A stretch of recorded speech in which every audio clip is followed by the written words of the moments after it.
Subscribe કરો Devang sir chemistry ચેનલને bell icon પર પ્રેસ કરીને લેટેસ્ટ અપડેટ માટે. Hello friends, I Devang Prajapati from Upanishad Science Academy Limkeda, Standard 11, some basic concepts of chemistry, stroke number 7. Okay, in last stroke 6 we have done few dimension analysis, few calculations we have done, okay, to convert the one unit from the other unit. Okay, now in this stroke what we are going to do, okay, let's start. The first one, that is the Gay-Lussac law of gaseous and the volume. Okay, what is it? This law was given by the Gay-Lussac in 1808. What he has stated that when gases combine are produced in a chemical reaction, they do so in a simple ratio by the volume. Okay, provided all gases are at the same temperature and same pressure. Okay, we'll see the one example over here, the of Gay-Lussac law. Suppose 100 ml of hydrogen combined with the 50 ml of oxygen to give the 100 ml of water vapor. Okay, let's see. Hydrogen plus oxygen will be getting the water. 100 ml of hydrogen we have taken, 50 ml of oxygen we have taken, and total we are getting the 100 ml of the water vapor. Okay, so over here thus the volume of the hydrogen and the oxygen combined, that is 100 ml and 50 ml, bear a simple ratio 2:1.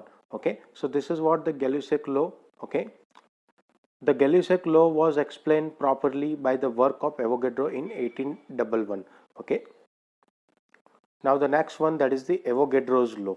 Okay, this is the fifth one, my dear friends. Okay, 4 law already we have finished. Okay, now this one is the fifth one. Okay, so Avogadro's law, what he has said, see, in 1811 Avogadro proposed that equal volume of all gases at the same temperature and pressure should contain equal number of the molecules. Okay, again I am repeating, equal volume of all gases at the same temperature and pressure should contain equal number of the molecules. Okay, now let's take the example of it. Okay, if we consider again the reaction of hydrogen and oxygen to produce the water vapor, okay, we see that the number of hydrogen combined with 1 volume of oxygen to give 2 volume of the water without leaving any unreacted oxygen. Okay, now here in this diagram you can check that the 1 volume of hydrogen plus 1 volume of hydrogen means H2, 2 volume of hydrogen, it has been fused with the 1 volume of oxygen and will be getting the 2 volume of the water vapor. So total 2 volumes of the hydrogen react with 1 volume of oxygen to give 2 volume of water vapor. Okay, so this is what the Avogadro's laws. Okay, now next one, that is the Dalton's atomic theory. This is the very important question, my dear friends. So many times in the board they have asked this question. Okay, in 1808 Dalton published a new system of chemical philosophy in which he proposed the following rules. The first one, matter consists of indivisible atoms. The second one, all atoms of a given element have identical properties. નમસ્તે મિત્રો, હું દેવાંગ પ્રજાપતિ ઉપનિષદ science academy લિમખેડાથી આપ સૌ ઘરે બેઠા રસાયણ વિજ્ઞાનના video જોઈ શકો એના માટે મારી ચેનલને સબસ્ક્રાઇબ કરો. ચેનલનું નામ છે Devang sir including identical mass. Atoms of different elements differ in mass. Then next one, compounds are formed when atoms of different elements combine in a fixed ratio. Chemical reactions involve reorganization of atoms. These are neither created nor destroyed in a chemical reaction. So this is what Dalton has stated. Okay, now next one, that is the atomic mass. The atomic mass or the mass of an atom is actually very small because atoms are extremely small, very small.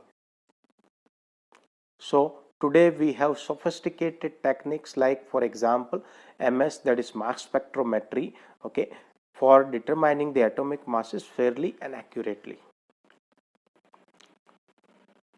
in the 19th century there are so many scientists, they have tried to propose, okay, the atomic masses, and in late 19th they were believing that the hydrogen, they were taking hydrogen as a ideal, and they were comparing the other elements with the hydrogen, okay, in relative with the hydrogen. Then hydrogen, being the lightest atom, was the arbitrarily assigned of a mass of 1, that is without any units, and other elements were assigned masses relative to, so they were comparing it, okay, the other masses with the hydrogen mass, okay. The next, however, the present system of atomic masses based on the carbon 12, C12, okay, in 1961, C12 is assigned a mass of exactly 12 atomic masses unit, that is AMU, and masses of all other atoms in a given relative to the standard. So they were comparing the carbon 12 with the others, okay. One atomic mass unit is defined as mass exactly equal to 1/12 of the mass of the one carbon 12 atom, okay. Here you can see the calculation, okay, that is and 1 AMU, that is 1.66056 into 10 raised to minus 24 gram.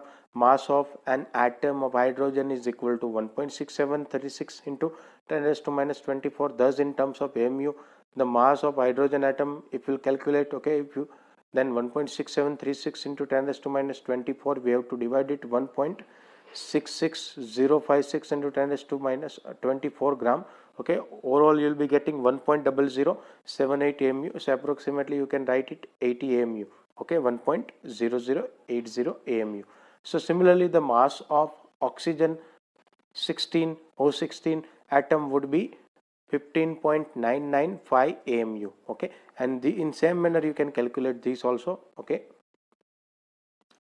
So at present AMU has been replaced by U in small, you can write it, which is called as an unified mass, okay. When we use the atomic masses of the elements in calculations, we exactly use the average atomic masses of the elements, and these average atomic masses will be discussed in the next lecture, okay. So today what we have done, there are few theories, okay, which we have done, and the one major and which is important, that is the Dalton's atomic